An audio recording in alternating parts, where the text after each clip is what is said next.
Welcome back to Easy Future and Wine Conversation. My name's Graham. Carel.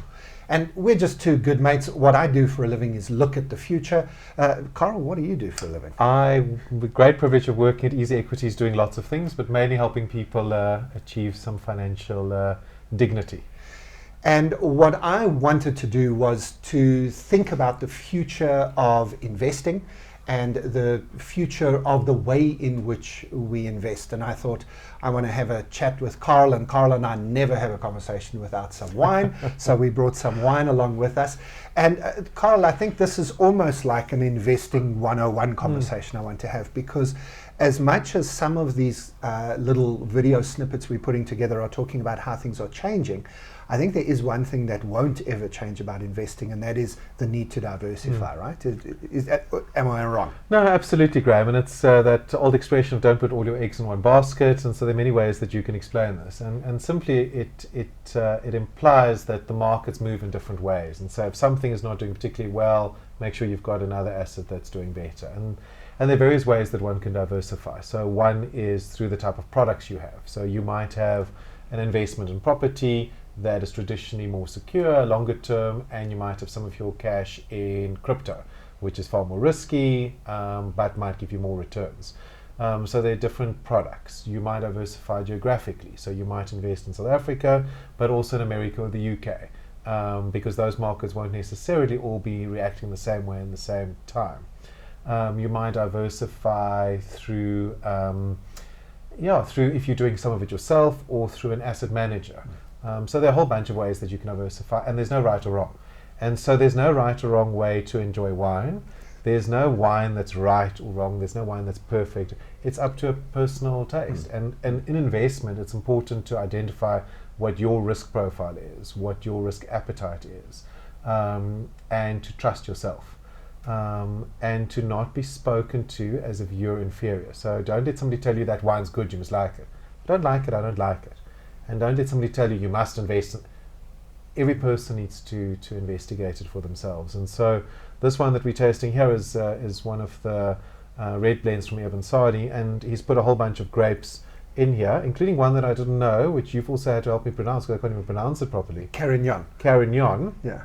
Now Sadi is a fantastic winemaker, but he's put a whole bunch of different grapes in here to create something magical. And for me, it's the same way that you create the perfect portfolio for you.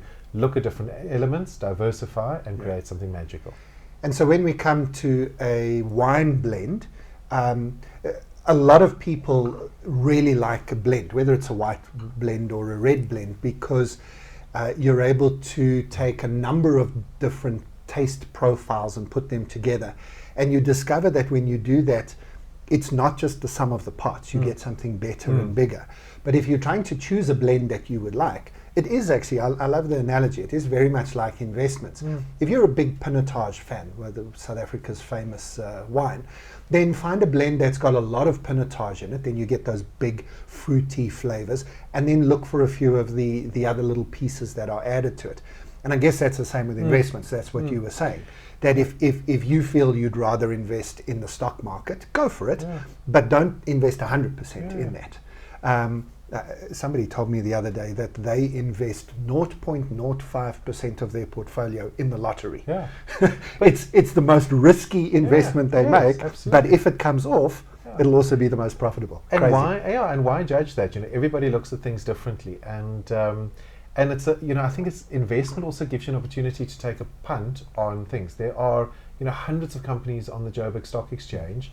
They're obscure ones. If you do a little bit of research, you might back a company now that in 3-4 years' time is going to give you great returns.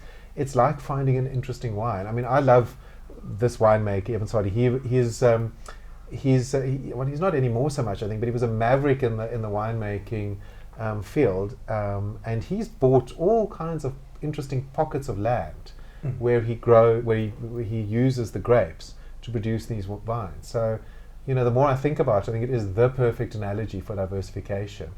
The way that he's made this wine, and I think we might have opened this too early, which is my fault, but you're gonna have to save it and enjoy it Well, final piece of information, and we're trying to keep these videos short, but I think the more wine we drink, the less likely we are to succeed on that. But this is a 2015. And so let me just, because we've got an extra minute or two available here, let me tell you about 2015.